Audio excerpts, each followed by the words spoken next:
নমস্কার বন্ধুরা, যোজনা হেল্প বাংলা চ্যানেলের আরও একটি নতুন ভিডিওতে আপনাদের সকলকে স্বাগত জানাই।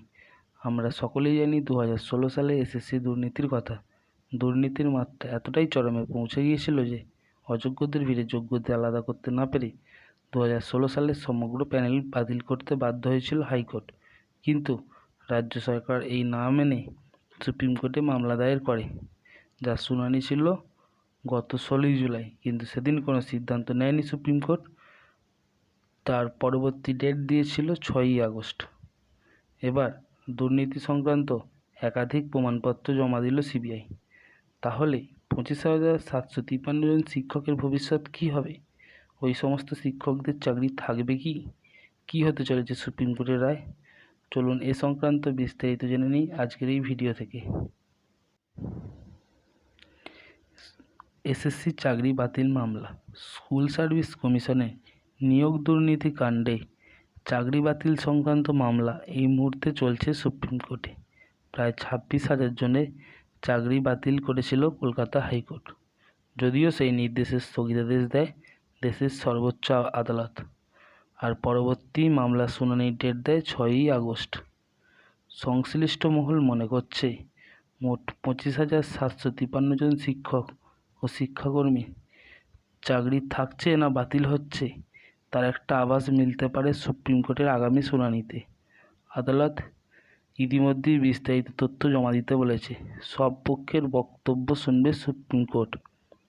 2016 সালের এসএসসির মাধ্যমে নিয়োগ প্রাপ্ত উচ্চ মাধ্যমিক ও মাধ্যমিক স্তরের শিক্ষক, গ্রুপ সি, গ্রুপ ডি স্তরের শিক্ষাকর্মী, মোট 4 ধরনের নিয়োগ রয়েছে এর সঙ্গে জড়িয়ে। তাই সব কিছু এক জায়গায় আনতে আদালত একটি কমিটি গঠন করেছে। সাহায্য করছে এসএসসি ও শিক্ষা দপ্তর। নিয়োগ বিধি, শূন্য পদের সংখ্যা, তালিকা প্রার্থীদের যোগ্যতা সব জায়গায় রাখা হচ্ছে। 6ই আগস্টের মধ্যেই সুপ্রিম কোর্টে তা জমা পড়বে, তারপরে হবে শুনানি। এই বিষয়ে এসএসসি এক আধিকারিক বলেন, এত মানুষের চাকরির বিষয় মামলাটির সঙ্গে জড়িয়ে, তাই সুপ্রিম কোর্ট সময় নিয়ে বিষয়টি বিবেচনা করবে বলে আমাদের ধারণা।